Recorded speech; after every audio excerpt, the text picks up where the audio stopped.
Zou Halil, big up les gars de tout cœur avec vous. Jam Sien, les jumeaux depuis UGB. Wa UGB en train de nous suivre, ça fait plaisir. Hein. Big up mes amis étudiants, donc toujours connectés via le net.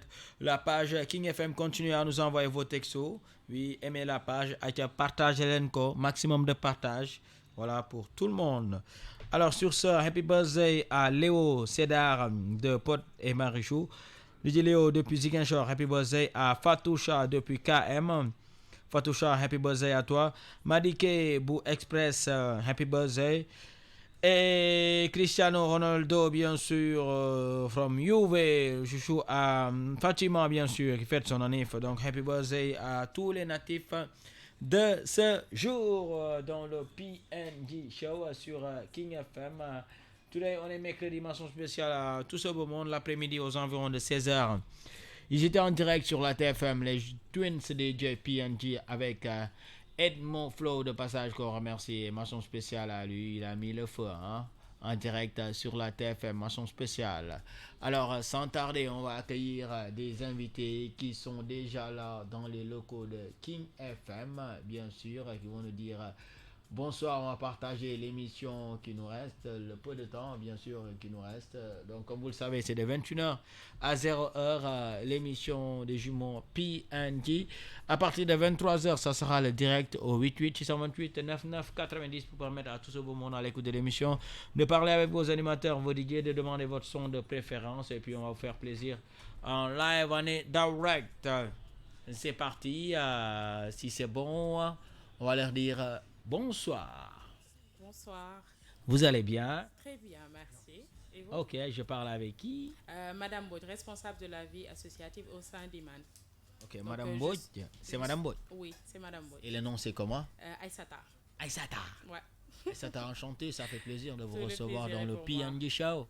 Merci. En plus, vous avez fait du black and white comme les jumeaux today, hein? Ouais, comme si je l'avais senti. Est-ce que toi pendant aux jumeaux et toi? Est-ce qu'il y a une top pendant? J'en suis sûr que tu as regardé quelque part que les PNJ sont habillés en mode black and white et puis tu te dis que, attends, je vais faire pareil quoi. Certainement, je l'ai senti par télépathie. Ok, c'est cool alors, ça fait plaisir. Ok, la deuxième demoiselle va se présenter. Je suis accompagnée par deux étudiants du collectif des clubs. Et des étudiants? Oui, ce sont des étudiants. Ok, et vous n'êtes pas étudiante ou bien? Non, je ne suis pas étudiante actuellement. Je travaille là-bas. Donc, ok, alright. Je gère la vie associative au sein de l'école. Donc, tout ce qui est activité extrascolaire, donc c'est moi qui gère ça au niveau de l'école. Et l'école se nomme comment? Iman. C'est l'Institut de Management. Iman. Iman, parce que ça donne imam quoi, donc il faut avoir une prononciation. Iman. Imam ou bien Iman? Iman. I-A-M. I-M-A-N. I-M-A-N, ça donne Iman. Iman. Iman. Oui. École université là, Iman. Oui, c'est une institution privée qui fait du management. Donc c'est une université privée. Ah bon? Université? Oui. Et ça se trouve où ça? En face de l'UCAD. Donc on a 3 campus sur l'avenue Cheikh Anta Diop. Le premier campus c'est Iman Siège. Ça se trouve juste en face de l'UCAD. Oui. Il y a un autre campus qui se trouve sur le même bâtiment que Tapis Rouge. Ok. Oui, en face du canal. Oui. On a aussi un autre, Iman Alibaba, c'est Iman 1. Donc on est juste en face de l'école Manguier, à côté du restaurant Alibaba. Ah ok. Donc en quittant l'université Cheikh Anta Diop pour aller vers Sam, on dépasse juste la maison de vers AMG, l'école AMG. Oui, juste en face AMG. Donc juste après la maison de Ahmed Khalifa Niasse. Ok, je vois. Et vous êtes juste en face de l'université, c'est ça? Oui. Mais moi, en général, bon, le service... moi, mon bureau se trouve à Iman 1. Donc, je suis à Iman 1. C'est le campus qui est en face de l'école Manguier. En face AMG. Léegi dama bëggoon xam ndax ñetti établissement yooyu ñetti institution yooyu ñoom ñoo nekk en fait ou bien... Oui, c'est l'école. C'est Iman. Donc, c'est une école qui a 3 campus. Parce qu'on a tellement d'étudiants qu'on ne peut pas les contenir dans un seul campus. Donc, on a 3 campus. 3 campus, ça va faire combien d'étudiants là-bas? Environ, quoi, à peu près Normalement, 200? 200? Non, mais milliers, on dit des milliers. Iman, c'est pas une petite école. Pardon? On dit des milliers. Des milliers d'étudiants? Et j'ai pas dit 1 millier, j'ai dit des milliers. Non! C'est pas une petite école. Ah. Vous êtes sérieuse là? Oui. Bon, il y a moi qui me disait que 100, 200 personnes Non, pas pas du tout, pas du tout. Iman, c'est une grande école. Waouh, c'est du lourd ça. Ouais, c'est du lourd. Ok. Et vous êtes en compagnie des étudiants, c'est ça? Oui. Je suis accompagnée de l'assistante comptable du collectif des clubs et du secrétaire général du collectif des clubs d'Iman. Ok, alors rapidement, ils vont se présenter. Il y a un monsieur et une demoiselle, c'est ça? La demoiselle, honneur aux dames. Alors, bonsoir, Mr. P. Mr. G, excusez-moi. C'est qui? Je parlais avec J, on dirait.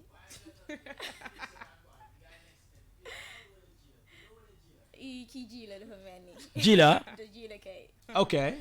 Après, Madame Bod, dinañu wax ndax pile wala Ji la. D'accord. Et vous c'est comment? Alors, moi, c'est Mme Diarra Diallo. Mam Diarra Diallo. Diallo, ouais. Ok, Diallo c'est tout clair. Ouais. Tout clair, Diallo c'est ça, non? Non, Bourou Séréer. Non, je suis désolé, Fatima. Ah non, alors là, je suis pas d'accord. Ah, Madame Boy. Tout clair, Diallo c'est. En fait, oui. La chanson, ça a toujours été comme ça, franchement. Ça marche même pas. Ah, non, ça. Si on est en Séréer, je suis en Séréer là. Ah voilà, allez les Séréer. Mais actuellement, au Domina, on est deux tout là avec un serré. Non, mais grave. Et c'est comment vous dites? Alors, c'est Mme Diarra Diallo, assistante comptable de la vie collective des étudiants d'Iman. Ok, et vous suivez quoi là-bas? Là, en ce moment, je suis en un tronc commun. Oui. Et j'espère, à la base, on doit se spécialiser au niveau du deuxième semestre de la troisième année. Donc, j'espère bien me spécialiser en transport logistique. Transport logistique. Oui, Exactement. un petit éclaircissement pour ça. En général, dans les écoles de management, les premières et deuxième années, vous faites le tout. Vous apprenez le tout. C'est pourquoi, en général, les étudiants, lorsqu'ils ont la licence, ils sont opérationnels. Ils peuvent être dans tous les secteurs. Dans tous les secteurs, ils font du transport logistique, ils font du commerce, ils font tout en même temps. Maintenant, c'est en licence que tu choisiras ce que tu veux faire exactement. Ah, ok. En venant, l'étudiant peut vouloir faire du commerce international et après, il se rend compte que lui, il est beaucoup plus doué en transport logistique. Et pour la troisième année, ils se spécialisent. Ah bon? En C'est possible ça? Oui, bien sûr. C'est Puisqu'ils cool, ça. ils apprennent tout en même temps. Cool alors. Et le monsieur va se présenter, le gentle boy, le mannequin. Merci. Donc, comme j'ai les jumeaux, donc comme je ne connais pas les noms, c'est Pierre Dian. Jegel tuuti micro bi. Ok. On bouge hein. Fi micro yi day dem gauche, day dem droite, si kaw suuf. Allez-y. Voilà, donc moi je m'appelle Cheikh Dion. Donc je suis le secrétaire général du collectif des clubs d'Iman. En même temps le président du club d'art oratoire des étudiants d'Iman. Voilà, donc on est là juste accompagné des responsables Madame Bodj et Mme Diarra. Voilà, donc enchanté PND alors. Alors ça fait plaisir de vous recevoir dans les locaux de King FM. C'est pour une première pour vous? Oui, c'est pour une première. C'est la première fois que je viens ici. Et comment vous trouvez nos locaux? Nos locaux King FM, Madame Boy. King FM. Très joli. Magnifique. Très joli. Et ça, on dirait que voilà, on est en train d'assister à une émission télé parce que vous êtes en direct aussi via le net. Ah oui. Ouais, la France, les États-Unis, l'Italie, l'Allemagne, tout le monde vous regarde. Salut. Alors, rapidement, Madame Coucou Bott à tout le va nous monde. dire l'événement, ce qui va se passer bien sûr ce samedi. Ça va se passer où, comment, avec qui, le lieu, l'entrée et voilà, rapidement bien sûr. D'accord. Parce que déjà, dans le cadre de la vie associative, avec le collectif des clubs, on a plusieurs programmes. On a un programme où il y aura plusieurs activités au courant de l'année. Maintenant, la première activité qui est en vue, c'est la soirée de bienvenue, qui sera un bal masqué. C'est prévu le 8 février à la salle de l'école police. Donc, les tickets sont déjà en vente. Les préventes sont à 2000. Un ticket acheté égale un masque offert. Ah bon? Oui. Masque pourquoi? Oui, parce que ce sera un bal masqué. Bal masqué? C'est une soirée thématique. Non, donc je ne vais pas reconnaître la diva qui est en face de moi là. Oui, hein? c'est le but du jeu. Donc, c'est pour sortir un peu de l'ordinaire. C'est pourquoi on a eu cette idée-là de faire un bal masqué. Et c'est pas quelque chose de commun au Sénégal. Ouais. Ah, du lourd alors. Donc les préventes, c'est à 2000 francs, c'est ça? À 2000, parce que les tickets sont subventionnés. Et au jour J, les tickets seront à 3500. 3500. Toujours subventionnés. Parce que Le jour J, 3500, les préventes déjà disponibles à 2000 francs. À 2000 francs. Okay, et ça va se passer ce samedi de 0h à 5h du mat. Oui. École police, c'est ça? Oui, à l'école. École police, ça se trouve où ça? Juste en face de l'école normale. École normale. Donc, ceux qui ne connaissent pas exactement l'école normale, on a à côté l'école... C'est de Nouroutal? C'est de Nouroutal. Donc, c'est en face, c'est de Nouroutal aussi. Ah, ok. Ouais. Donc, tous les taximans, ils connaissent l'école de police. Il faut juste dire l'école de police. Il y a une grande salle ou bien c'est quoi? Oui, il y a une grande salle là-bas, bien faite et tout. Donc, et en plus, il y aura de la sécurité parce que quand on parle de police, il n'y aura pas de malfrats, c'est sûr. Ouais, c'est vrai. Alors, les étudiants, comment vous préparez ça, l'engouement là-bas avec les étudiants pour une première? Ça fait combien d'années l'école, l'institut, ça existe? Ça existe depuis 2010. Depuis 2010. Ouais. Waouh. Depuis longtemps, ça existe. Mais pratiquement, on n'a jamais organisé un bal masqué. Donc, c'est la première fois qu'on essaie de le faire. Et j'espère bien que ça va captiver les étudiants également. Les étudiants qui sont dans les autres universités, on les invite de venir massivement passer des moments de répit agréables avec nous, les étudiants. Dès à présent, les étudiants à IMA sont en train de préparer l'événement. Et c'est certainement qu'il y aura tellement de surprises avec vous, PNJ. Et vous êtes de très grands animateurs connus pratiquement partout dans le monde. Donc, j'espère bien on aura beaucoup de surprises à révéler aux étudiants. Voilà, merci. Alors, il y a pas mal de nationalités là-bas au niveau des étudiants? Oui, il y a pas mal de nationalités. Ben, je ne voudrais pas les énumérer parce qu'il y en a tellement. Il y en a tellement. Les Comoriens, il y en a tellement. Les Gabonais, les Congolais, les Camerounais, les Togolais, les Maliens, les Guinéens. Ben, il y a toutes les nationalités. Pratiquement l'année dernière, on était environ de 24 nationalités. Hein. Waouh, 24 nationalités. C'est l'Afrique en miniature. Pratiquement, il y a tout l'Afrique pratiquement. C'est l'Afrique en miniature. Est-ce qu'il y a des branchés là-bas? Il y aura des charmantes demoiselles qui s'habillent bien, des mecs stylés. Voilà, parce qu'on a fait pas mal d'universités, mais là-bas c'est la classe, quoi, tu vois. Oui, mais à Iman aussi, y a, comme je dis toujours, il y a de belles filles, il y a de beaux gars. Ça sera le feu. Ouais, c'est sûr. Ça promet alors. Ouais. Ça promet, exactement. Okay, donc l'événement c'est samedi. Alors le pourquoi avoir choisi les jumeaux PNJ King FM? Déjà, de par votre notoriété. Hein. On sait que les jeunes, ils vous écoutent. Donc, et les étudiants aussi, lorsqu'on a parlé du bal masqué, ils ont, au premier coup, ils ont dit qu'ils préféreraient que ce soit les jumeaux PNJ qui animent. Donc, on a suivi ce choix-là et c'est ce qui a fait qu'on vous a contacté. Et aussi, on vous remercie pour cela parce que vous avez été disponible à chaque fois que parce que je suis obligée à chaque fois de vous appeler, mais à chaque fois que je vous appelle, vous décrochez. Même si vous êtes occupé, après vous me rappelez. Donc ça veut dire que vous vous occupez de vos clients, parce que après tout, nous sommes vos clients. C'est la MIFA, on est là pour oui, vous, mais... Et en plus, il y a un auditeur qui nous appelle every time, qui fait partie de la MIFA PNJ Family. Oui. Il se nomme tout simplement Beros. Il fait partie du team PNJ Family. Il étudie là-bas. Donc, ça sera un immense plaisir d'animer, bien sûr, votre soirée bal masqué, bien sûr. Tout le plaisir est pour nous. Et nous en profitons pour lui faire un gros coucou. Et nous faisons aussi en même temps un gros coucou à tous les étudiants. Nous remercions, j'en profite aussi pour remercier le PDG et le président directeur général qui nous a beaucoup soutenus pour toutes les activités, mais sur le bal masqué, déjà, puisque c'est la première activité, à chaque fois on fatigue et tout. Le DG, le directeur général aussi, même chose. Le directeur général adjoint, les membres de l'administration, parce qu'on les a fatigués avec les cartes de soutien, les cartes d'invitation et tout.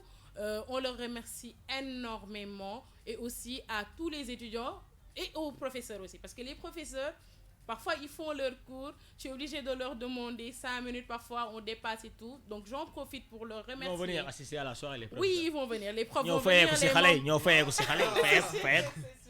Les profs seront là, les membres de l'administration, les étudiants, en tout cas tout le monde sera au même pied ce jour-là. Alors, est-ce qu'on peut avoir un numéro, bien sûr, où on peut avoir les préventes, voilà, le numéro de téléphone pour les auditeurs qui nous écoutent actuellement, qui veulent venir assister à cette soirée, bien sûr, bal masqué, animée par les PNJ ce samedi, École Police. Les préventes, c'est à 2000 francs pour ne pas acheter jour J 3500. Est-ce qu'on peut avoir le numéro? Alors, pour les tickets, vous pouvez avoir votre ticket sur le 77 361. C'est votre numéro à vous? Non, celui du comptable. Ok. Il y aura mon numéro et celui du comptable en fait. D'accord. Ok. Donc vous personnellement vous nous donnez votre numéro d'abord, comme ça les auditeurs vont noter ça pour réserver parce que gars il faut que la ñuy gën a sawar quoi. D'accord. Naan moo ay comptable yi ñu naan la ah ñaata nga bëgg dañuy gën a bëgg ñoom contact direct bi quoi. Wow. Alors mon numéro c'est le 77. Fii dañuy naan 77. Alors 77. Oui. 590. 590. 40. 40. 31. 31. 590 40 31. Il y a Bokar, il se nomme Bokar, oui, depuis HLM Face. Il demande si naturellement vous parlez comme ça ou bien c'est du fait que vous êtes à la radio. Bah. Il dit que vous avez une voix radiophonique. Merci Bokar, c'est gentil. Ok, donc c'est le 77 590 40 31. Ouais. Et ou au 77 361 77 361 361 96 96 09. 09. Ouais. 361 96 09. C'est les deux numéros magiques pour réserver des tickets pour la grande soirée de ce samedi, bien sûr. Exactement. Alors, je veux préciser que vous êtes tous invités. Vous pouvez même venir avec papy, mamie, tout le monde. Ouais. Il y aura du beau monde. Ouais, ça sera, c'est pas des lol. Est-ce qu'il y a des belles filles là-bas? Ah, Hana Holoñu tamit. Hein? Hana Holoñu. Voici mon machallah, sen sañse yu baax. Sen sañse yu baax. Kon soirée bi daal du yomb quoi. De yomb de. Ok, c'est cool. Alors, c'est comme ça, bien sûr. Le PNJ Show du lundi au jeudi de 21h à 01. 22h passé de 50 minutes. On va permettre, bien sûr, à quelques auditeurs d'entrer en direct au 88 628 99 90. xam naa madame Mbodj moom dina may au moins sax si émission PNJ benn wala ñaari ticket quoi pour ñi nga xamante ne dañu nar a woote. Ah madame Mbodj foog mu may ticket. Lol, moi, c'est moi qui l'assure. Ah, oui, t'as entendu? D'accord. Elle assure, hein? D'accord.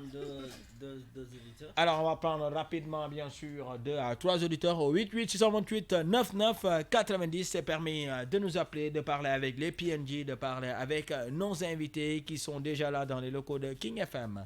Alors, ils sont au nombre de 3. Mais hier, on avait un petit souci technique pour le téléphone. Les auditeurs ont insisté, mais n'ont pas eu la chance d'entrer. Je ne sais pas si Si ça marche ou pas. ils ont pu régler cela. Alors, Fatima, essaye de nous joindre pour voir si ça marche si ou ça pas. marche ou pas. Ok. Voilà. En tout cas, félicitations à Iman. On vous dit félicitations et merci d'avoir choisi la radio King FM. Merci d'avoir choisi les animateurs PNJ pour votre grande soirée de ce samedi. Tout Dakar en parle, tout le Sénégal en parle. Tout le monde veut savoir quel genre, bien sûr, d'étudiants on va côtoyer, bien sûr, ce week-end. Donc ça sera un plaisir nous aussi de découvrir tout cela. Alors tout un chacun, bien sûr vous allez nous proposer en commençant par Madame Mbodj, c'est quoi ton son préféré, comme ça Gmail ko ku nek laaj sa son préféré. Moi, en tout cas, tous les sons de Youssou Ndour. J'aimerais bien avoir un son de Youssou Ndour. Youssou Ndour Peu pour importe. Madame Mbodj. Lequel? Oui, allez-y. Bourous. Non, c'est moi ça pareil. Youssou Ndour aussi. Ouais. Ah, donc fi daal ay ñi soppe Youssou Ndour daal ñoo fi nekk. Dafa leer.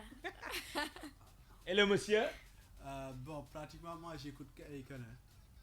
Ouais. Ok, parce qu'on vous dit souvent vous ressemblez à Akon quoi. Ah, non, même pas. C'est que j'aime Akon. Ok, puis on a 2 Youssou Ndour bien sûr et un son d'Akon.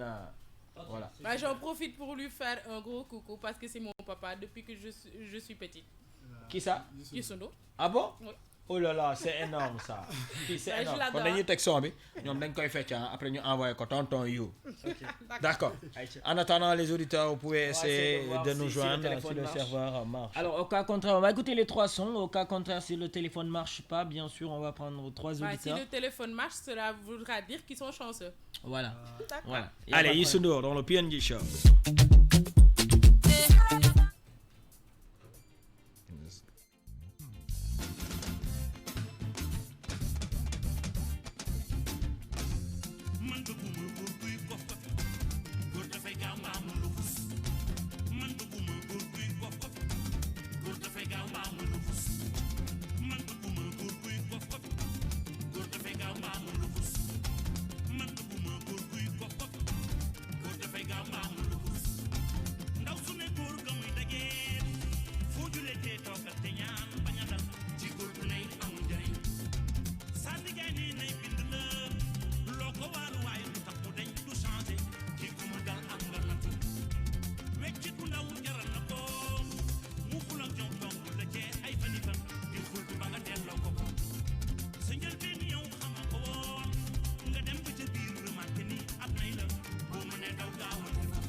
Allez, Madame Boy, c'est permis de danser.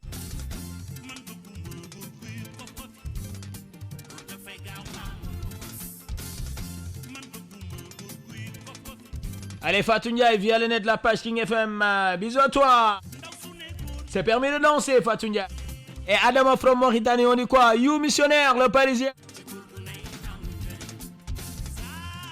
Allez, Cheikh Nara Diagne. Oui, cool, nice. Et sec, SMS, on dit quoi?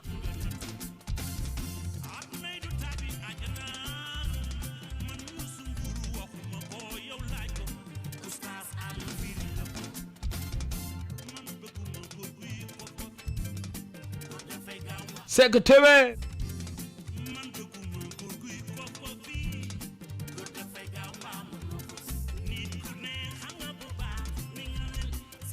Allez, Léonie, connecté de Bimbo. Adeline Colli. Allez, Babacar Samba, Serigne. Et Diallo Selou, on dit quoi?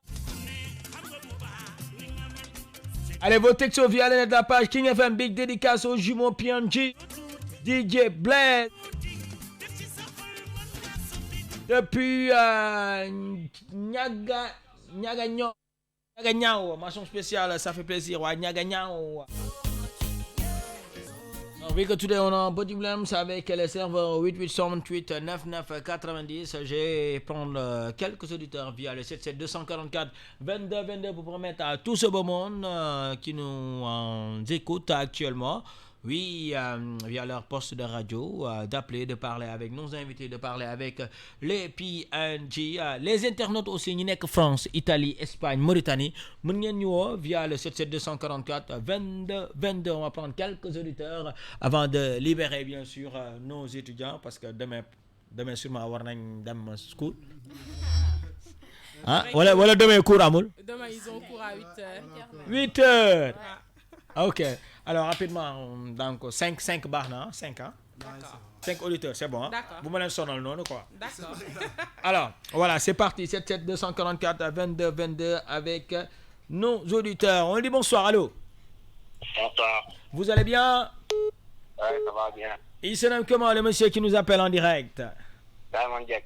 Simon? Jack. Simon Jack, fan nga ñu wooyee? Yombal, depuis Yombal. Depuis Yombal, est-ce qu'il y a des branches là-bas?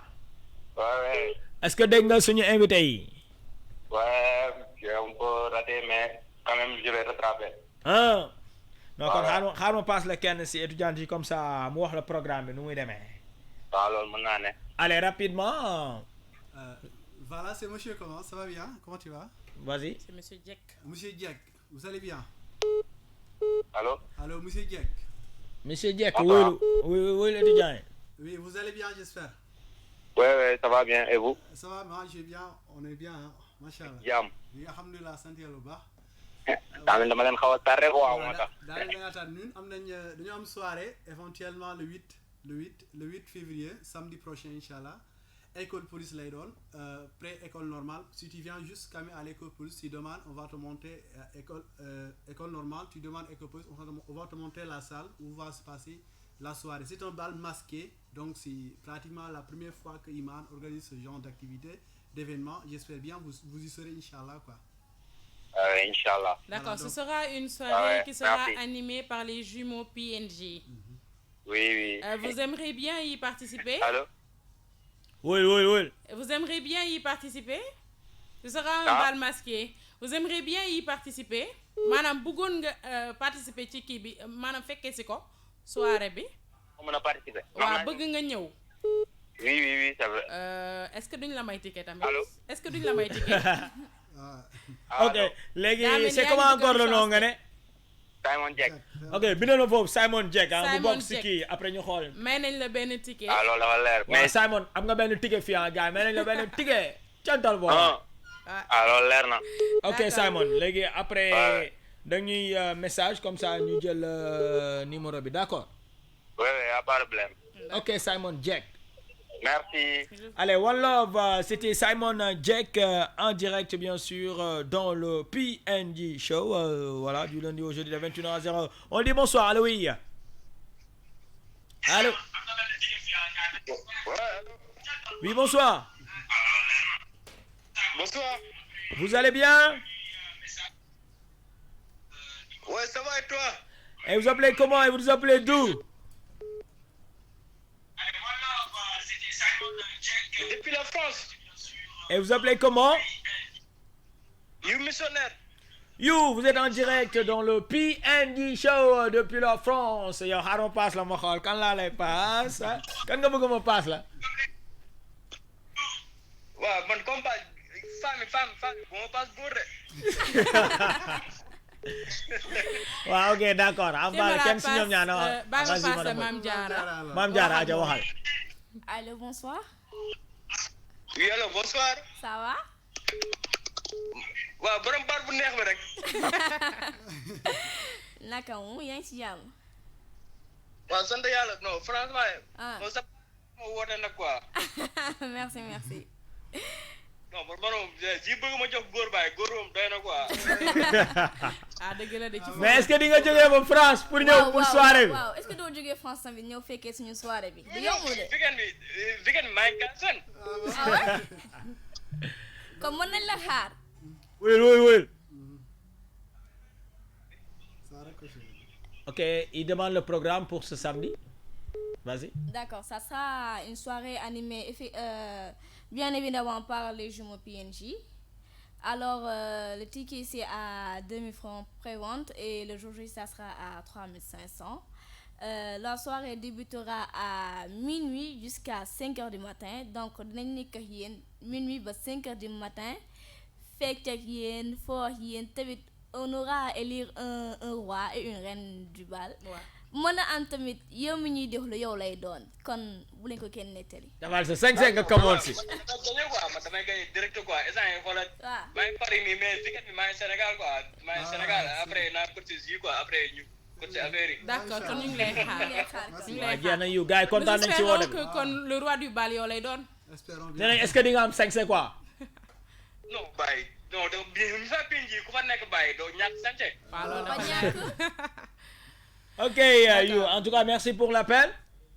ok jaayama. Allez, one love, ils sont tout simplement you depuis la France en train de nous suivre via le net aussi. Donc, mention spéciale à tous les internautes qui nous regardent actuellement. Faites comme you, comme ces auditeurs qui continuent à nous appeler via le 77 244 22 22. Parler avec les PNJ, parler avec nos invités, les étudiants d'Iman, Institut Management, bien sûr, qui nous accompagnent en spéciale soirée ce samedi. On dit bonsoir, allô. Allô, salam alaikum. Malikum salam, vous êtes en direct dans le PNJ Show, vous appelez comment? Je m'appelle Enflow. Hein? Enflow. Enflow, yaa ngi en direct PNJ Show, King FM 99.4. Yeah, dégg ça va naka mu yéen a ngi ci jàmm. Ouais, nice bro. Lu bon ba mel ni bonbon. Ouais, yéen a bon moo tax ñu leen di cons. Yeah, yaa ngi koy cons di ko enjoy mu ngi nice. Yeah, mu ngi cool kay mu ngi cool. Est-ce que pare nga pour def teew samedi soirée bi? loolu la ñuy def moom la ñuy waaj noonu de. Ah, fan nga ñuy woowee yow fan nga ñuy woowee? man maa leen di woowee Fatick. Ah, Fatick. mais day ñëw. Fatick est-ce que yow waa Ziguinchor sax dañuy ñëw. day oui ñëw. madame Mbodj. waa Ziguinchor sax dañuy ñëw. Ah, jënd nañ seen i billet ba pare. ñëppay yow teew. bus bi jënd nañ ko. waaw mais ji. Yeah. ji daa am affaire benn geste bu neex quoi mu bëggoon ngeen ma partagé ko quoi benn affaire bu cool. Acca na ko daal. waaw man dama doon daw si tali bi quoi benn Jakarta laa yoroon léegi bu may daw ak Jakarta bi dafa am benn pas handicapé moom tamit dafa mën fi Jakarta am def ko 3 roues quoi léegi man ma romb ko vif mu ko rombee vif maanaam comme nu ma ko rombee di daw à vitesse man ma daw dem ba ci digg ma paan moom naka de tabaar na ma parce que moom nank la doon dawee bu mu dawee noonu moom moo ñëw freiné ñëw nank wàcc machine am ñëw dépanné ma ba ma demaat. yow essence nga paanoon. waaw te essence bi dama paan te maa ngi ko romb alir mayu ma ko sax muy yenn gi mu doublé ko quoi daw. mais lan nga paanoon laa bëgg a xam lan nga paanoon essence wala. non paanu ma woon essence sama roue bi moo crevé woon. Ah ok. léegi moom moo ko wàccee affaire demee noonu dugal si ay ñax. laf ka jooy moo la dimbali. waaw laf ka jooy moom dimbali de laf ka jooy am nañ njëriñ. yeah kon naka nga gisee geste boobu. affaire bi dafa nice quoi geste bu nice la. looloo tax ñu naan faut jamais estimer. laf ka jooy ak lu mu mun di demee xam nga rek ñun ñëpp ñoo far quoi. sous-estimer du moins. waay léegi après moom nu mu tudd jël nga numéro am affaire yooyu. waaw jël naa numéro am affaire demee noonu. jël naa numéro. après envoyé nga ko nampaay. waaye nambaay bi waaw def naa différence de. waaw mais geste boobu nice na kon nu mu tudd. mu ngi tudd Babacar Ndiaye. Babacar Ndiaye fan la dëkk moom mu ne. moom dëkk bu ma wax nag dafa xaw a kii quoi parce que jàpp ma ko. xam naa mbokk kii la war a doon Samba quoi. Samba. capp dire bu tooñ Samba waay. Babacar Ndiaye kon après nañ koy di faral di jàllale di ko may dédicace. oui loolu laay def sax. mais kontaan nañ si woote bi de Enflo. ok big up waaw ok waay. jaajëf waay histoire bi ñu nettali ni daw na yaram franchement histoire bi daw na yaram quoi. ji man message bu mu passé dafa am lu ma ci jàng. vas-y mooy li ñuy wax il ne sert à rien de courir faut partir à point pourtant romb na ko mais moom dem na ba ci biir xëy na vérifié wul woon moteur am wala genre wala kii wam ruwam soriwul mu crevé. mu paan kee peut-être yéex na mais terewul moom ñëw na ba dab ko ba ñëw jàppale ko muy nag ci cadre étudiants yi foofu laay wax ne daw bi yàkkamti jàll pour passer non man li ma gëm mooy lan que tu aies des connaissances nit am na master yow nga am niveau bac nga gën ko am ay capacité yoo xamante ne yaa ko gën a opérationnel donc foofu moom li mu wax dama ci jëlee leçon boo xamante ne dama koy partager avec les étudiants. Il ne sert à rien de courir, il faut partir à point. Il faut avoir des connaissances pour balaa ngay dem mais yàkkamti am master te amul la njëriñ looloo tax tamit taux de chômage bi ñu bëri am nañ seeni diplôme mais mënuñu dem parce que da ngay gis ne dañuy naan dem nañ entretien mais soo demee entretien yow lu ñu la laaj ci sa jàng yëpp xamoo ci dara jàppoo ci dara mais amul sens. mais est-ce que léegi xale yi léegi jeunesse bi léegi étudiants yi est-ce que gars yi ñoo ngi jàng comme jàng bu war jàng quoi di kër leçon yi di try nice quoi parce que gars yi léegi lu ñu gëm mooy réseaux sociaux blow siiw tu vois nekk si tamit copain petit ami affaire yu demee noonu redo matin midi soir. c'est vrai parce que man je me dis que même buñ ko bëggoon mënatul nekk di nga mën a jàng na di nga concentré wu mais concentration yi mag yi amoon nga xam ne réseaux sociaux boobu amul comme on dit ngeen baal ma si moo farantu gi ñoom avant ay farantu xamuñu ko woon da ngay dem ba màgg ñu boole la sa cousin donc yooyu sonalu la woon quoi genre donc yu bëri ñun duñ ko boole suñu vie ñu foog ne loolay émancipation mais au contraire man je me dis daf ñu delloo lu bëri mais mënuñ ci dara. parce que léegi farantu bi pour man tamit moo yàq xale yi moo yàq jeunesse bi surtout léegi booy sax du ma ko wax sax comme yow farantu nga wax mais man pour man léegi gars yi du natuñ léegi sax ay farantu maanaam foo wutaat dañ ko bëgg léegi. foo wutaat ouais c'est vrai mais disons que y a une exception c'est-à-dire. moi bëriwul waaye sax waaye yow mais ñu nga naan ñu exception ban exception moo fi am waaye gars yi moom la ñuy dund bu ñu naan ay exception waaye sax waaye.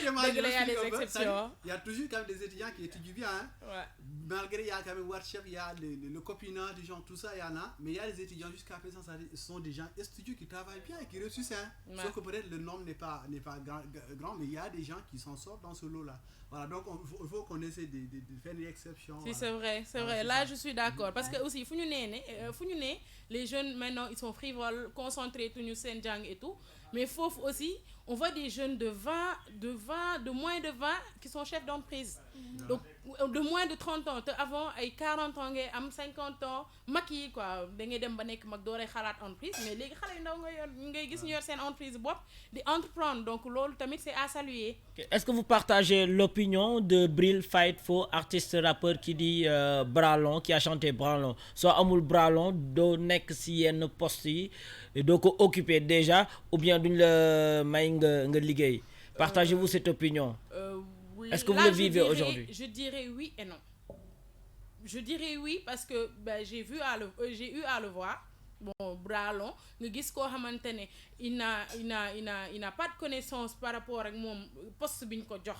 Ñu jox ko parce que lan la dafa am kum fa xam, mais aussi amna ñoo xamantene seeni compétence mo leen permettre ba ñu mëna am yenn poste yi. Légui nak surtout ñun jigéen ñi fofu lay wax luy suñu malchance. Moi, le fait que quand tu es femme, parfois, je dirais, à la limite, promotion canapé. Alors que du pardon, lan mooy promotion canapé. Parce que tu es belle ou le genre, parce que le chef dafa am lu ngeen sekk ba tax mu jël la ci ben poste genre. Souvent on le dit, mais c'est pas toujours le cas. Non, pour mu leer kay ma tëddee la ma jox la poste bi. Loolu mooy promotion canapé. Souvent on le dit. Mais aussi yenn saa yi am na jigéen ñoo xamante ne dañu takk seen sër am fulla am fayda di liggéey jàng déjà am seeni connaissance di liggéey di ñafe ba dugg ci entreprise yi donc ñun aussi bu ñu gis ne parce que bu dee góor la xel bi du dem fa mais su dee jigéen rek après xam nga rek xel yi fu nekk lay dem donc nañ bàyyi xel bu baax ci loolu nañ bàyyi xel bu baax ci loolu jigéen ñi ñu ngi ñafe di liggéeyal seen bopp man je vois des filles yoo xam te ne ba di ngeen ma may un peu ma kii il y a le collectif des femmes chefs d'entreprise ñoo xamante ne c'est un groupe de 5 femmes ñoo xamante ne je les connais elles sont 5, elles n'ont même pas 30 ans, elles sont toutes chefs d'entreprise. Donc, c'est des chefs d'entreprise spécialistes de l'orientation. Donc, j'en profite pour leur faire un gros coucou. Et j'en fais partie aussi. Il y a quelqu'un qui a longtemps... Pour vous dire que jigéen ñi ay xale la ñu ngi ñafe xaaruñu dara ci góor ñi jamono ji. Donc c'est à revoir ah. xaaral sama copain am na lu mu si war a sànni mais xaaral ma jël kii ba pare et puis après ñëw si sama copain bi allo oui. allo oui. sëñ bi naka nga def. sant la bu baax a baax. tur bi naka la ak fan nga ñuy wooyee. Jibi Medina. Jibi Medina yaa ngi en direct PNG show ak waa Iman ñu ngi lay déglu. waaw ça va naka wu. sant rek frère. muy cool. jaajëf mu ngi nice mon ami. waaw jaajëf mu ngi nice. jaajëf waay jaajëf.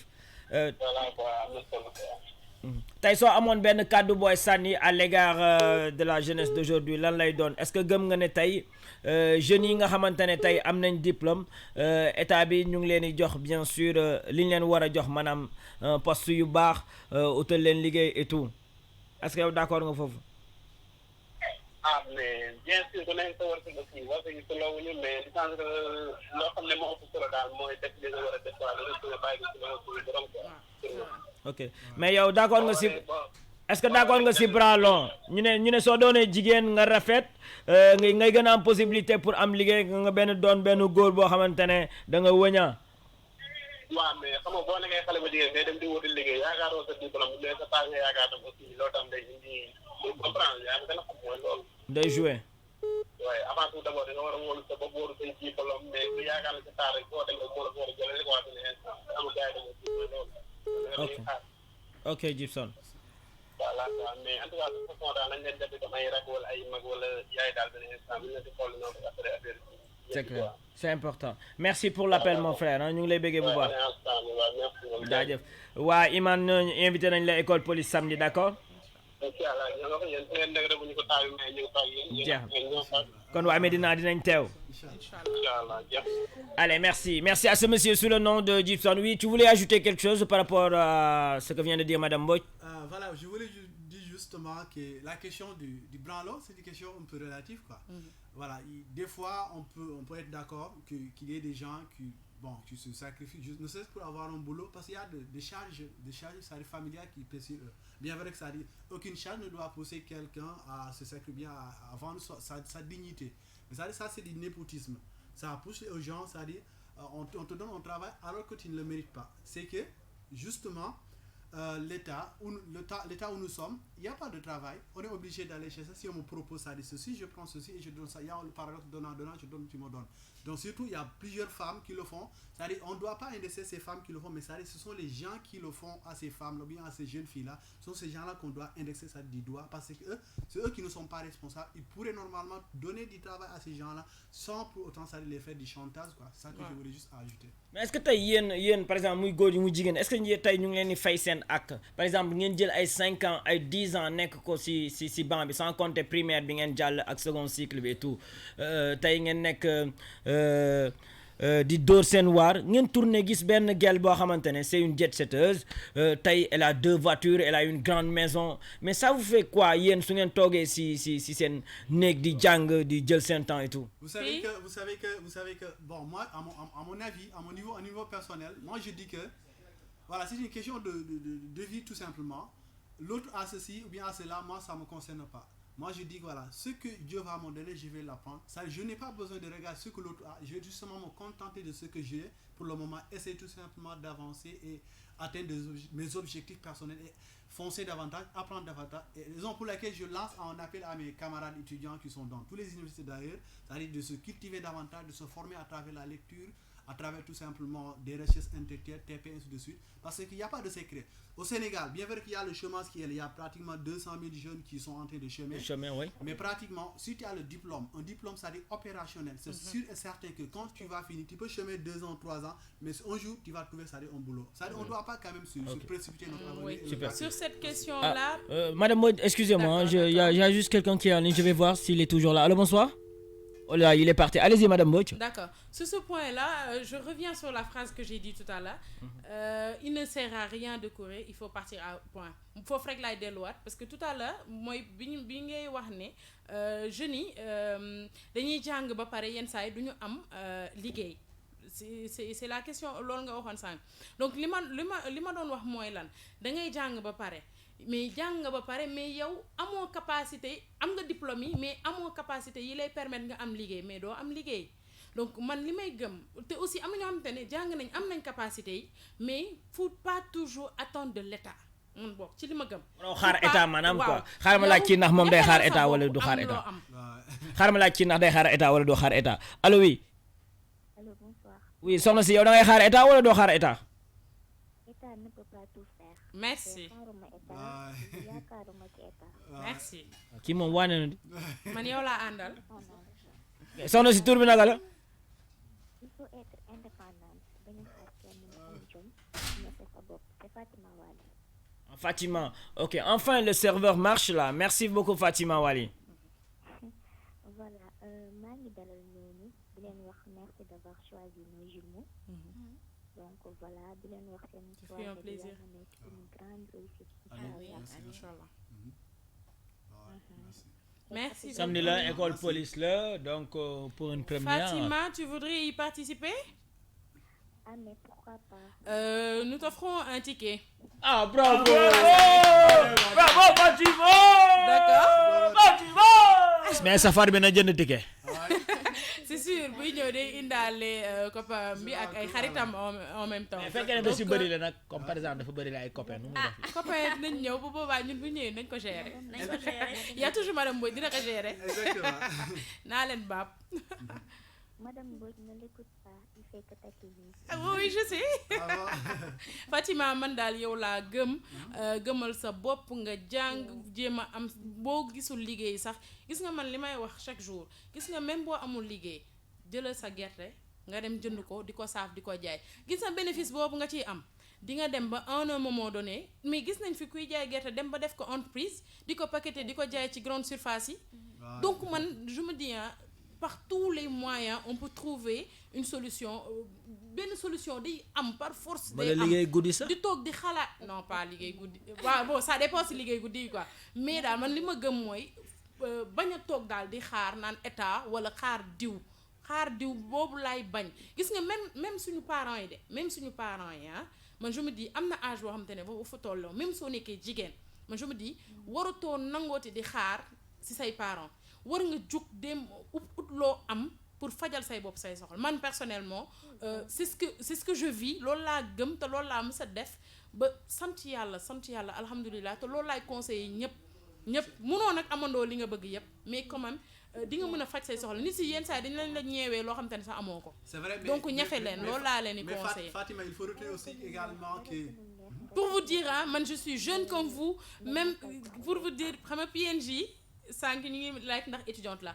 et c'est la même chose école bi ñëpp étudiante lañ ma teg parce que lan xale nga mais yow jugal dem wuti ba dara fekk la fa mais doo toog di xaar yow yaay ñafe ba dara fekk la fa. Voilà nit daal day gëm boppam di bañ a xaar ci kenn voilà yow la nga fajal ko sa bopp ba dara gënu ko neex. ak sedd xol Fatima man yow laa gëm. état talu xale yi na xale yi am jom bañ moo gën sàcc bi. Merci Fatima. Fatima xam nga man lan moom métti jigéen ñi ñuy teg yenn poste yi te góor yàlla yi nekk fi man loolu moom métti man jamono ji dégg naa yéen soo leen non mais dégg naa ñoom yéen Fatima soo leen dem wuti liggéey seen benn 2 centimètres ngeen di def ngeen diwoo ba mu niin non mais ji léegi foofu dañ fay taxaw tuuti da ngay xool demal ci classe yëpp nga niveau primaire seconde Fatima léegi damay wax après ngeen àggali. d'accord yeggale d'accord lenn rek laay wax. boo demee ñu proposer la promotion canapé sa salaire nga jot ko nga xam ne yow liggéey bi li nga ko amee da ngaa def nga am ko conscience bi tranquille loo jënd du lew balaa caat nga am sa dignité loo fay dugg nga duggee sa diplôme wala chance c'est pas parce que jigéen nga tu es belle que ni da nga war a nangu promotion canapé je suis pas d'accord avec ça il faut être digne il faut être respectable am suñuy valeur bañ a changer loolu rek laa li may wax góor ñi aussi seen nga gis ku jàng ba sonn du am dara yore ay diplôme du am mais même boo mënulee am nga bañ a xaar kenn nga dem nga utal sa bopp Fatima li may wax jeune yi donc voilà big up à tout le monde. Fatima balaa ngay dem dama la bëggoon laaj rek yow seetlu woon niveau boo mënti dem jigéen ñi léegi ñooy jiitu donc kon man góomu promotion canapé mais ça va may ñu waay nga naan ñu ay jigéen ñi ñoo jiitu wala madame Mbodj may ñu waay madame Mbodj classe yëpp jigéen ñi ñooy jiitu góor ñi léegi dañu yaafuus jigéen ñi ñooy ñafekat yi je suis pas féministe mais loolu moo am ah oui duñ d'accord xale yu góor duñ d'accord loolu loolu moo am pourquoi pratiquement dans toutes les entités on voit que des femmes ça c'est une question que les gens doivent se poser c'est-à-dire la fille ou bien la femme est Fatima yow d'accord nga loolu est-ce que maa ngi raccroché bàyyi leen ngeen àggale parce que yow est-ce que d'accord nga loolu yow non jigéen ñi ne dañu am jom seen bopp dëgg ñu accepté promotion canapé je suis pas d'accord mais non yéen man fenn rek laa d'accord ne foofu mën naa d'accord ne da ngeen fay gagner parce que foofu moom lu métti tôt ou tard yéenay daal ah c'est vrai foofal la effort nga war a jàng du am lenn ok Fatima mais kontaan nañ de pour am dara voilà big up à tout le monde Merci. allez bisous c'était Fatima depuis les Parcelles Assainies faites comme elle au 88 628 99 90 on dit bonsoir à nouveau allô il nous a quitté en catastrophe continuez à nous joindre via le 88 628 99 90 avec les étudiants bien sûr Diman Master P ne ko allo neneen ko allo allo allô salaamaaleykum maaleykum salaam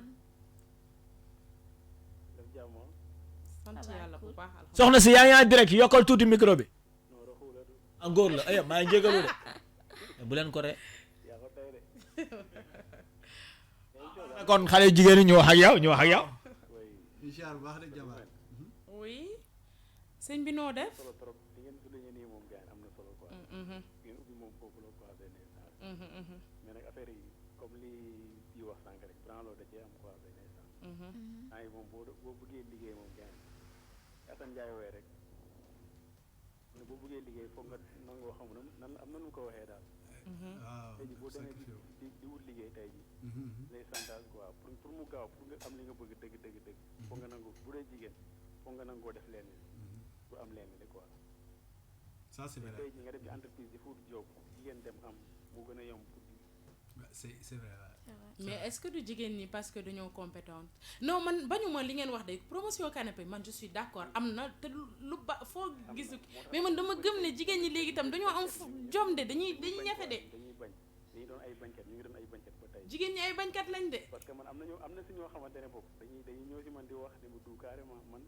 bëggoon naa fi dem mais li ñu proposé moo tax exactement ouais te bëri na fi nag bëri na fi trop ci temps bi ouais c'est vrai wala bëggoon naa doon animatrice mais dañ ma proposé après ma daw génn loolu bëri na fi ah ouais c'est c'est vrai vrai loolu moom am na mais bon ça c'est vrai merci moom gëm sa bopp rek la quoi alors samedi gars yi dañuy laajte ndax Doumène fan nga ñuy wooyee sax sama gaale Kër Ndiaye Lo Kër Ndiaye Lo est-ce que waa Kër Ndiaye Lo dinañ def déplacement bi ñëw si soirée bi bien sûr damay ñëw ah dinañ la xaar de waaw dinañ la xaar de sama doomu nday Beros ah Beros foog ñu teewal ko foog ñu fiyaa bi ñëpp teew loolu du yomb loolu du yomb pare loolu si xamul soo jëndee prévente 2000 da ngay am masque nga xam ne masque xamoo masque soo ko solee kenn du la xamee booy dëgg la daa de ñëw du ñu xam ne Doumène daa wuñaa wala nii booy bi ay sega si daa diir nii da ngay ñëw rek dal si dajeeg benn te li ci gën a neex mooy ku mu neex ñëw waaw sam papa Youssou Ndour sax su ko neexee ñëw parce que avec le masque kenn du ko xàmmee c'est clair donc que tu sois ministre que tu sois député man est-ce que soo mixé ba si yàgg du ma sol masque sax dem ñàkkante ji ko fecc déconné yooyu soxna bi dama ne ñi nga xam ne jarul ñuy sol masque de pardon nga ne am na ñoo xam ne jarul ñuy sol ah bon ah bon lu tax c'est-à-dire lu tax ñu c'est-à-dire si du sol masque ah bon ah bon ak kan ak ñenn ñi si bi baa bi ah bon moom kan da nga bëgg tooy xam naa da nga bëgg tooy non garaawul ok damay bañ waa Medina doon waa Medina laay bañ ah Medina moom xam nañ ne Ngolo moo fa dëkk xamoon naa ne Mansour nga bëgg a waxal Medina maa rek mu dëkk non xamoon naa ne Ngolo nga bëgg a tooñ yow way billahi yaa ngi may tooñ Mansour mu may woo ne ci suuf waa ji yow ji woowaloo ma sama mbokk yi Canadien yi de Canadien ya ah yéen a Canadien yi yee bokk non Canadien yi dañuy teew yow waaw xam nga ne dafa leer. Canadien yi moom fu PN di parce que teew man je dañuy suis ñëw une ancienne Canadienne donc maa ngi ci profité di leen woowaat bu baax yeah. waaw boy si mais Dumen léegi yow dañ lay bind si liste bi ah gars yi kontaan après dañuy tànn ki nga xamante Dumen yaa ngi ci biir ah voilà non sa ticket mat na mat na waaw léegi nii non mais c'est gratuit dañ la ko may wala da ngay fay ana moo may may nañ la ko de soo bëggee mën ngaa fay de ñu may la ko ah dégguma dama koy yokk ci pass waaw gën naa neexati gën naa neex may nañ la ticket bi dafa sori quoi maa ngi jógee ba Kër Ndiaye Lo d'accord gis nga yow rek yaa jara may ticket yow jeex na si waaw bu ma indil benn problème nag cotel ma ko dëgg jeex na kon samedi ñu tasaare soirée bi dafa leer jeex na loolu du yomb ok Dumen maa la mën a feccloo si ma rek maa ko mën a feccloo mbaadu kon bu boobaa yëngal ko ndax mu fecc sama gayan la mais après léegi daal ñoom tamit dinañ tànn parce que ku woote moom dañ ko nar a teral fii parce que Teranga Sénégal dafa nekk si rajo bi en partenaire ku woote chaque jour dañuy maye 20 000 francs après suñu étudiants yi dinañ leen jox ñu tànn si ñi nga xamante ne ñoo jot a woote pour ñu dal si dañu ma tànn booy fii soo naa ko de saa yi dama kaaye baay jaajëf waay sama waay ji ñu lay souhaiter bonne chance ah si bu ma plané tey waaw vidéo yi ah waaw xam nga vidéo nu muy demee defal libéré naa la lépp wàccoon naa ak yow yaa si des man li ma liggéeyee noonu de jotul la zir libéré naa la lépp xaaral ma ñëw vérifier vérifié Orange Money bi waaw waaw ok jantal boy mention spéciale à Dumen depuis Kër Ndiaye Lo souvent gars yi dañuy bëgg ay vidéo anniversaire dama leen ne xamoo dañuy am souvent problème connexion foog nga yónnee kii Orange Money 205 mu mun a après su ma defee vidéo ma mun ko yónnee quoi mais moom yónneewul lu ma téeméer la yónnee téeméer ah de waaye sa bëgg gars vidéo loolu du leen boole 88 628 99 90 allo allo bëggee rebégué sëñ bi noo def sant bu baax a baax ça va maa ngi leen di bëggee di leen talal bu baax delloo bëggee ñu ngi ziar ñu ngi leen di dooloo ziar bu bëri di leen talal foo ñuy wootee bu baax Dakar Plateau Dakar Plateau ah yow sori woo ñu de ñu ngi leen di nuyu sëriñ moom man kay sëriñ moom moom xam ne dama jox lànk ñëw ah dëgg yow baal bi moom yaa ngi ci biir kon tur gi nan la maa ci biiroo maa fa njëkk ah bon Modou Ndoye 21h bëgg naa mu fekk la moom fa dafa engagé sax yéen a d'accord daagu lànk jiitu fa gars yi aha indaale sa xarit yëpp waaw jeex na ñëpp a ñëw sax bu soobee yàlla incha allah ñu ngi leen di xaar donc kontaan nañ ci dalal bi daal te ñu ngi leen di encouragé di leen ñaax daal ngeen gën a jokk góorgóorlu merci beaucoup jërëjëf loolu la ñoom nit moom buy nekkee si dara moom nañ koy ñaax rek mu gën a am jom daal dëgg la jërëjëf ko defee rek day gën a baax incha allah góorgóorlu rek jërëjëf merci beaucoup kontaan nañ daal bu baax a baax si dalal bi leen dalal ñun ñoo gën a kontaan tout le plaisir est pour nous alhamdulilah kontaan nañ bu baax daal merci samedi nag dinañ la xaar incha allah non incha allah dañuy teew d'accord tur bi naka la waat sax Modou Modou Ndoye waaw d'accord incha allah Modou gars yi kontaan nañ si woote bi ñoo la gën a kontaan kon samedi du yomb de ñu tasaare foofu de école police xam nga école police est-ce que comme d'habitude rek xam nga école police xam naa fa kon loolu du yomb dafa mel ni amoon nañ fa match de foofu école police waaw mos nañ fa jouer benn match mos nañ fa jouer benn match kay ragal naa ko fay yaakaar naa kon ñu ngi leen di xaar samedi incha allah ngeen ñëw bu soobee seen borom incha allah allez Modou merci pour l'appel merci beaucoup jaajëf waay Modou ñu ngi koy jaajëfal bu baax faites comme li au 88 628 99 90 si ñi nga xamante ne woote nañ si 88 628 99 90 dinañ tànn foofu tamit comme dañu ne Sénégal teranga Sénégal bien sûr ñu teral leen tamit tànn si ñi nga xamante ne jot nañ woote si 88 628 99 90 ñu teral leen on vous rappelle que ce samedi PNG avec les jeunes étudiants d'Iman en spécial soirée bal masqué bien sûr à ne surtout pas rater les préventes disponibles à 2000 francs est-ce que mën ngeen joxaat numéro bi pour ñi nga xamante ne ñoo ngi door a dugg ci émission bi nii comme ça ñu jëlaat numéro bi alors pour les réservations pour les tickets de prévente comme ñoom Modou Ndoye Alors, pour les tickets, vous pouvez faire vos réservations au 77 590 40 31 ou au 77 361 96 09.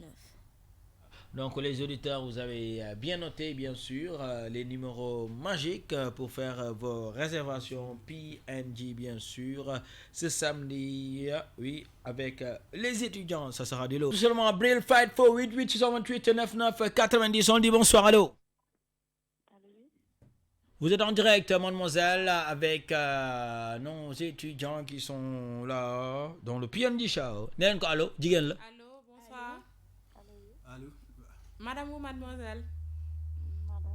Ah, bonjour. Mbodj kii yéen a bokk groupe madame Mbodj kii yéen a bokk groupe nee na madame la. nañ groupe man bokkaguñu groupe de madame bi.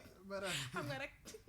Pardon. pour les usages. kon yow kon sa aral beeg madame Mbodj beeg yooyu yëpp pour man maa ngi naan kii am na jëkkër ak ñoom it seen nekk de madame Mbodj parce que da nga bëgg étudiant yeeg étudiant yi jox la cër quoi. Non, pourtant souvent dama leen naan mademoiselle mais xam nga rek étudiant yi pour le respect moo tax ñuy wax madame te mademoiselle xam nga dafa gudd te madame a gën a gàtt moo tax. Allô, c'est madame comment? C'est Madame Diouf.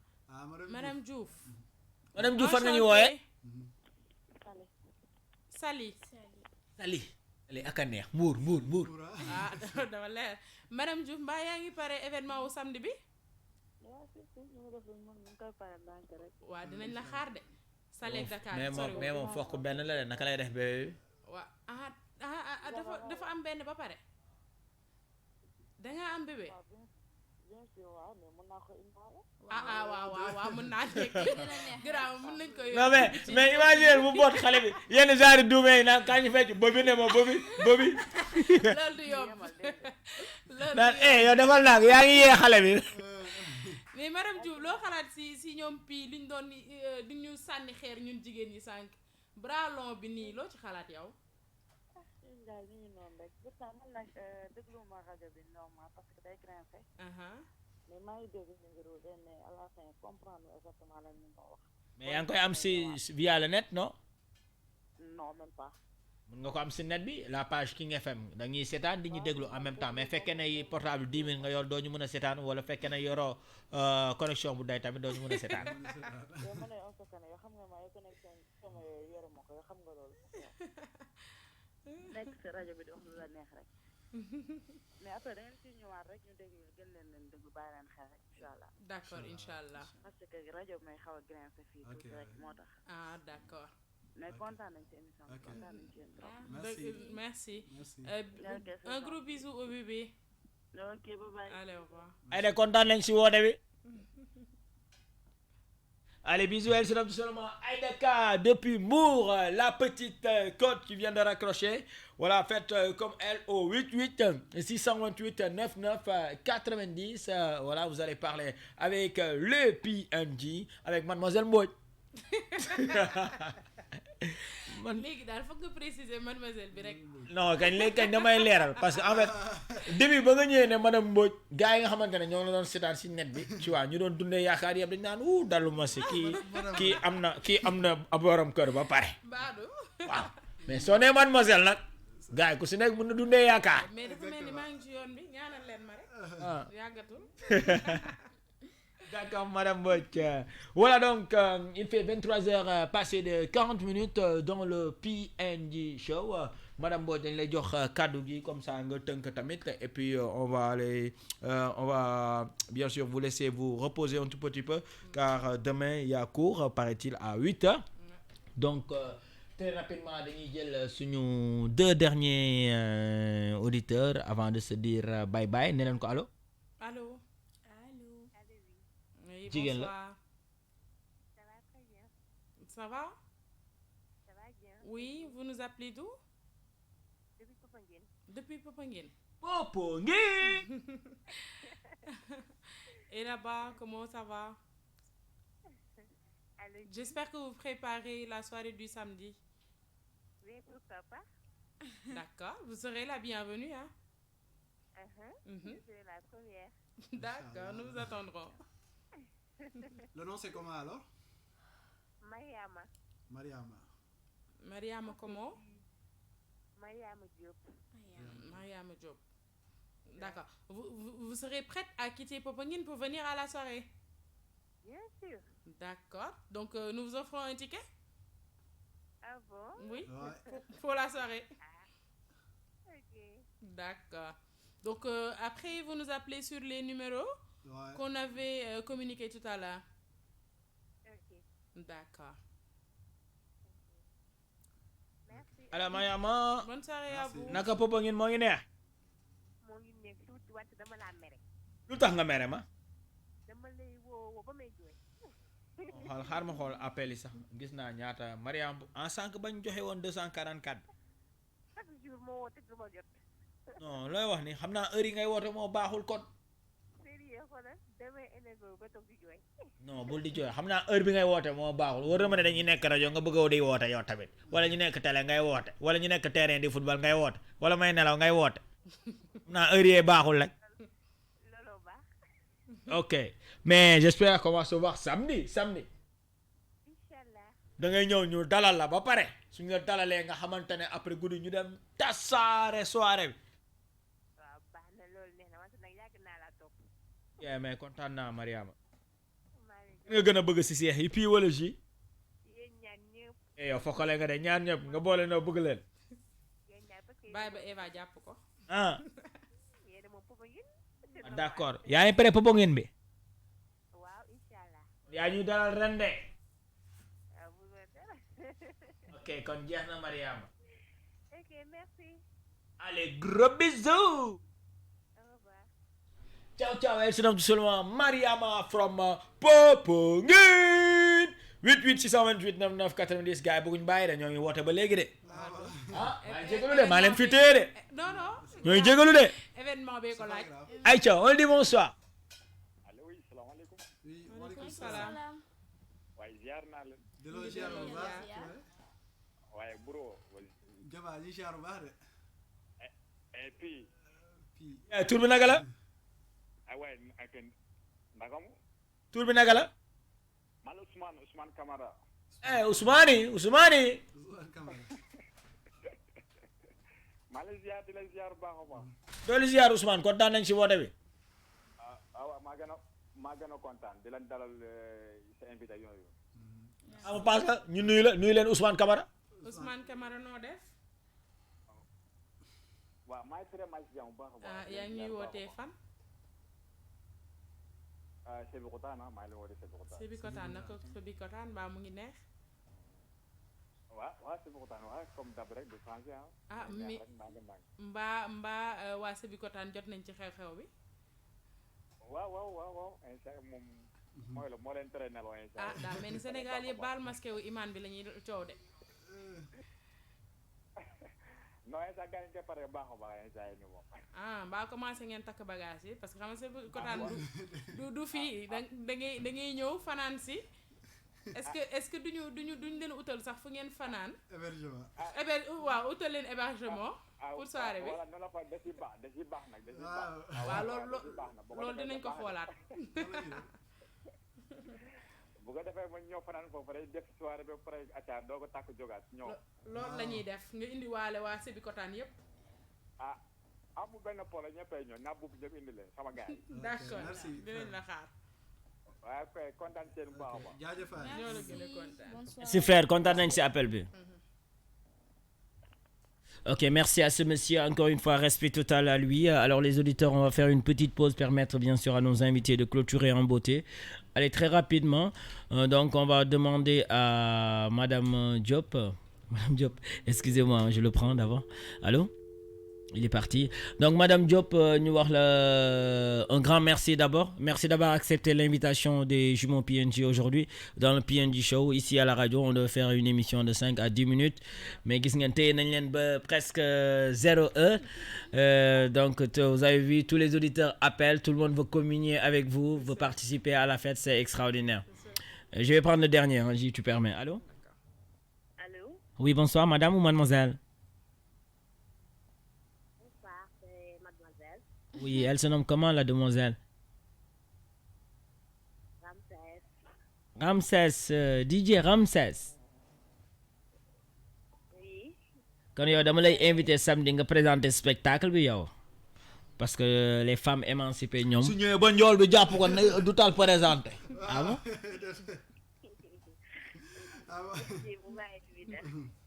Gilles bi nee na njool bi ngay coupleel. ay kon ngay coupleel. njool bi suñu invité bi njool bi. ñu paas la ko njool bi nuyu ko jigéen la animatrice la. ça Ramses naka mu. ça va. yaa ngi ci jàmm bu baax.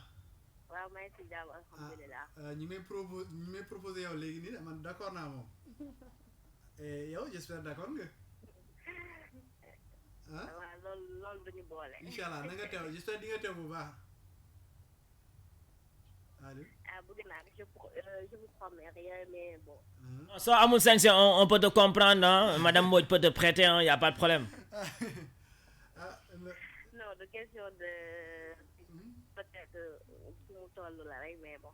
si c'est sûr daal incha allah dinaa coordonner jumeaux yi dinaa ñëw bëgg naa ko daal. ok incha allah en tout cas on aurait aimé que tu sois avec nous hein.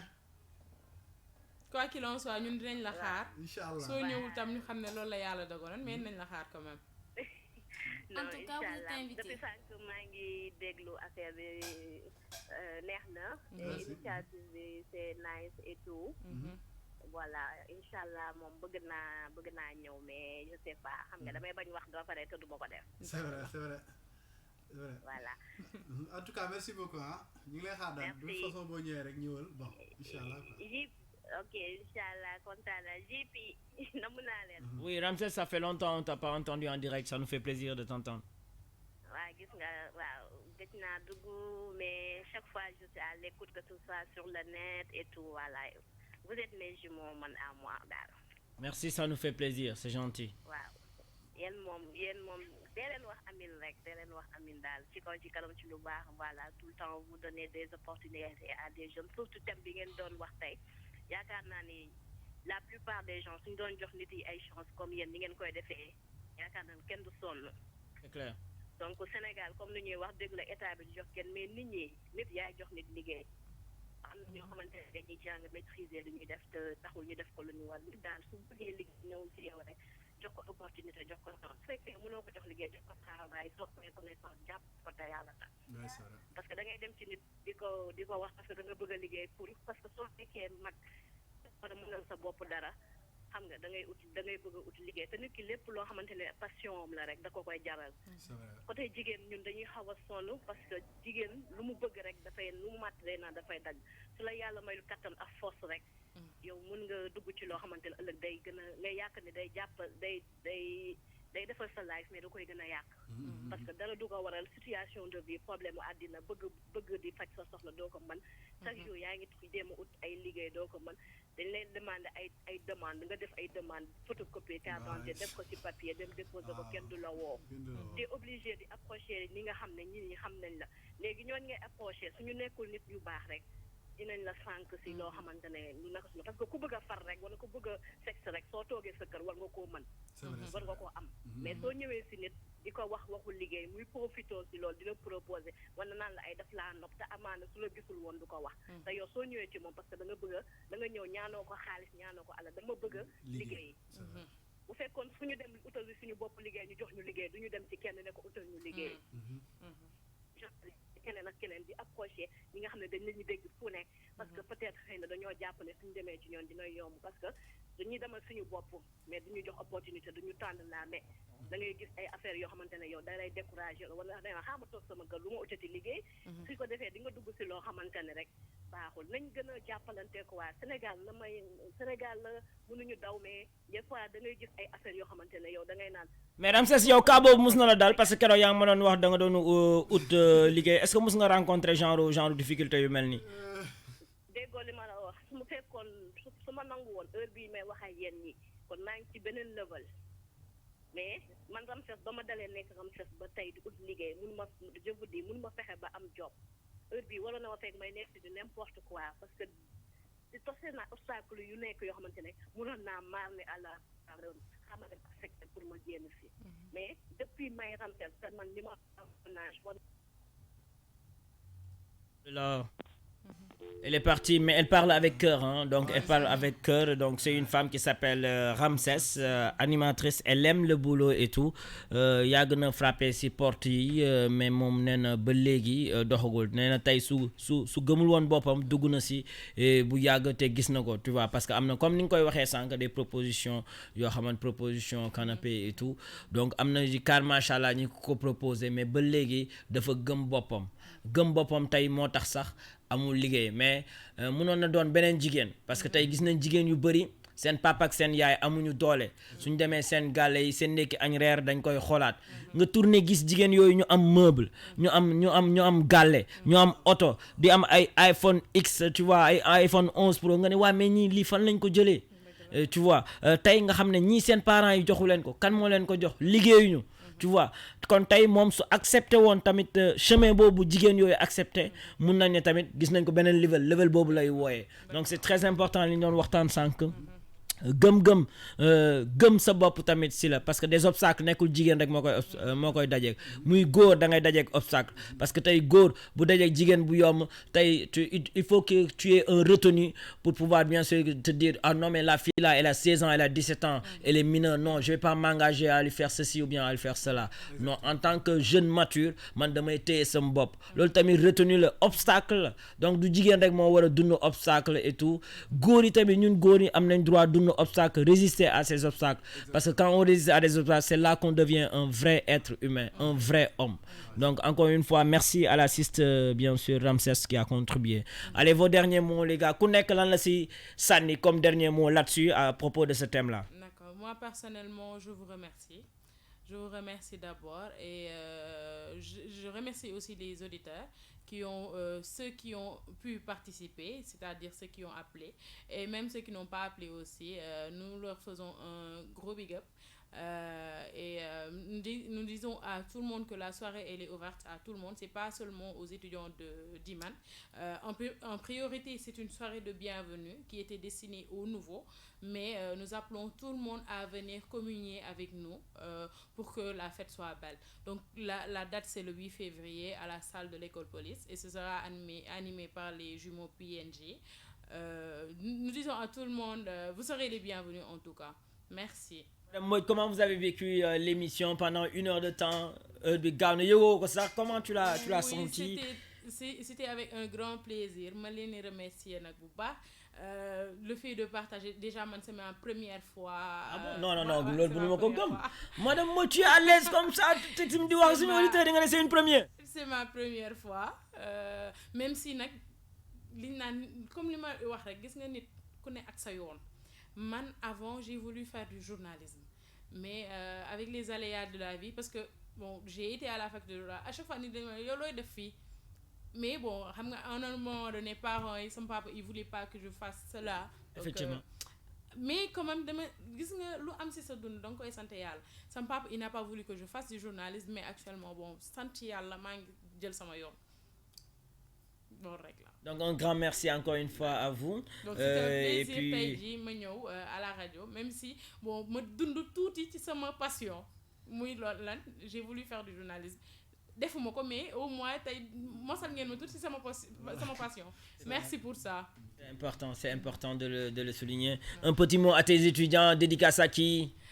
Dédicace à tout le monde, dédicace au président directeur général d'Iman, dédicace au directeur général d'Iman aussi, à tous les membres de l'administration, à tous les étudiants aussi, le collectif des clubs, c'est-à-dire les étudiants qui mettent toujours à faire ce gros boulot-là parce que c'est pas facile, aux professeurs qui nous autorisent toujours à interrompre leurs cours. En tout cas, nous remercions tout le monde, aux éditeurs, à vous, à tout le monde. Merci beaucoup. Ok, la diva, la princesse, un petit mot. Alors moi, j'ai un conseil à donner aux étudiantes, surtout si moi une tolbi. Alors, je leur dis de se concentrer sur leurs études. Parce que nos parents, nous sommes di dem wuti xaalis di indi di fay te xamuñu fa lañ koy jëlee parce que xaalis jëlewuñ ko ci garab.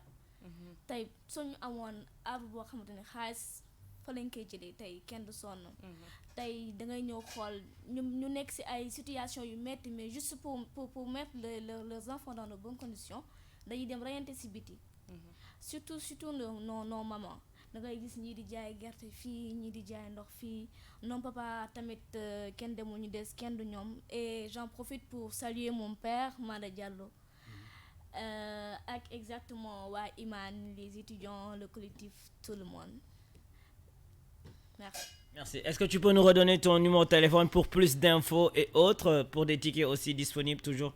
Alors, pour plus d'infos, donc le numéro c'est le 77 590 oui. 40 31 okay. ou le 77 361 96 09. 09. Bonne soirée. Merci encore une fois. Merci. Oui, la star Sunyolbi. Ok. Donc, Chéri Didier Ramsès. Ok, merci. D'abord, je vais commencer par vous remercier et vous dire que je suis très enchanté quand même de vous connaître. Bon, j'ai longtemps entendu vos noms PNJ, mais en réalité, c'est la première fois que je vous rencontre, voilà, physiquement, quoi. Donc, c'est un honneur quand même d'être là à King FM et partager cette émission avec vous. Mais également, j'aurais, ne serait-ce que, c'est-à-dire un message à lancer à la jeunesse sénégalaise. C'est-à-dire, comme le disait Wad, c'est-à-dire, ton pays se reconnaît à travers sa jeunesse. C'est-à-dire, on a une jeunesse qui est une jeunesse active, qui est une jeunesse qui veut avancer, qui a envie tout simplement de réaliser beaucoup de projets. Et qu'on doit toujours quand même savoir qu'on doit rester sur la même dynamique. Et pour cela, on doit, c'est-à-dire, avoir de vue nos objectifs, c'est-à-dire se former davantage, aller à la recherche de la connaissance, lire, se cultiver, c'est-à-dire savoir c'est les priorités de la vie. C'est-à-dire, il y a des obstacles qui sont là, mais toujours, c'est-à-dire, on doit essayer de les surmonter. De pas à pas, essayer de le surmonter, échelonner de pas à pas, jusqu'à ce que ça dit, on joue, c'est sûr qu'on va devenir de grands hommes. C'est-à-dire, rien ne se fait pas en un jour. Donc, mais on va arriver à, d'ici 2 ans ou 3 ans, c'est de rester étudiant aujourd'hui 5 ans, 6 ans, et demain vous allez quand même être quelque chose. C'est ça que j'ai à dire. En parallèlement, je vais remercier mes amis à Iman, également mes amis dans le quartier HLM, dans le quartier au village également. Et je remercie tout le monde. Je suis étudiant en licence 3 journalisme communication. Donc je suis très enchanté d'être là dans ce studio. C'est un honneur pour moi. Alors vraiment je vous remercie. Une information, ses amis l'appellent le rat de bibliothèque parce que lui il adore les livres. Ah bon? Oui, il adore. Il aime lire. Il est tout le temps avec un livre. Super, c'est intéressant. Machallah. En tout cas, merci encore une fois à vous. D'accord. Et bonne soirée. Un grand plaisir. On se donne rendez-vous samedi alors. Inch'Allah. Ok. Alors, chers auditeurs, c'est la fin de l'émission. On vous remercie. On remercie aussi cet auditeur qui nous a appelé, qui a parlé, bien sûr, qui nous a parlé de son histoire, de son vécu. Et à travers, bien sûr, son voyage, il a rencontré, bien sûr, un handicapé. Donc, man, c'est le passage qui m'a le plus marqué durant l'émission quand j'ai écouté ce passage-là. Simon J. Il s'appelle Simon, hein? Ok, donc Simon de passage, ça me rappelle l'histoire du bon samaritain et tout. Donc si j'ai les leçons yu bari à travers lolo, leçons yu bari encore une fois, sans que yankoy wax ne jamais minimiser bien sûr quelqu'un. Rom na nit bàyyi na ko si ginnaaw et tout tey kooku demain moom moo ko ñëw jàppale donc tey xamuñu PNJ ils ont la possibilité aujourd'hui de marcher.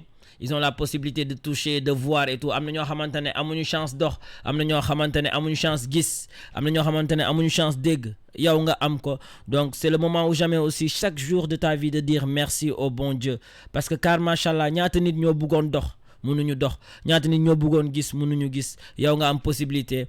Donc ayez le temps aussi de dire merci au bon Dieu. C'est ouais.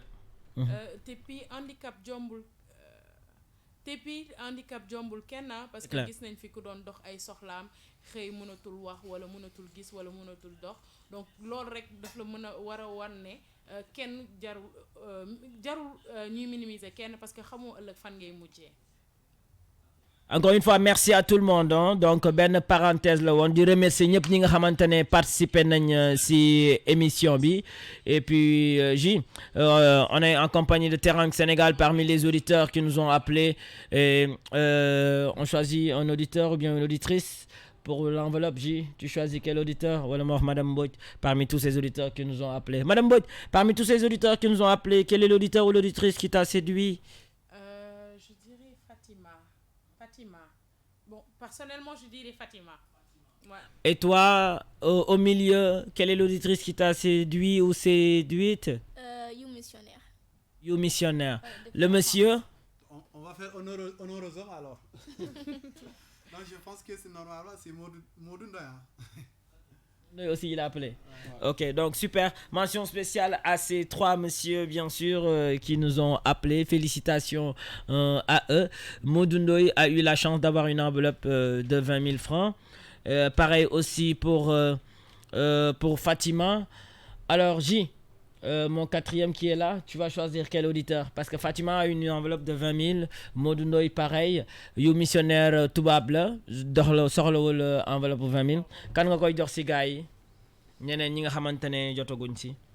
ban si ñu jot a woote. Si ñu jot a woote voilà. si 88 628 bi. voilà si ñu dugg si direct bi. ok donc am na benn cas social ku ñu woo depuis Kër Ndiaye Lo. Cas social ça veut dire quoi? Cas social maanaam koo xamante ne. waaw situation am demeewu fa noonu quoi. Cas social lañ leen di woowee. ok Kër Ndiaye Lo donc mën nañ ko may mu paas si ñëw fële si soirée bi. madame Mbodj yaay ree ay tooñ de. non ji tooñkat la.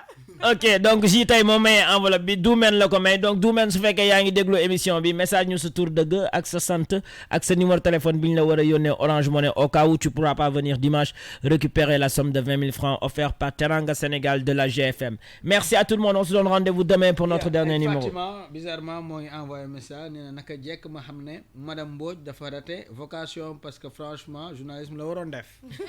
Fatima sa xarit mon message la. D'accord. Ok, merci beaucoup. Alors, Doumen, encore une fois, félicitations. Merci à tous. Rendez-vous demain pour notre dernier numéro, 21h00. Excellente fin de soirée. Que Dieu vous bénisse.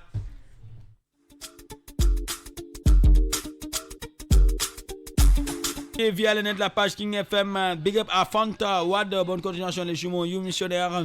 Voilà, Amadou Anne, Adama.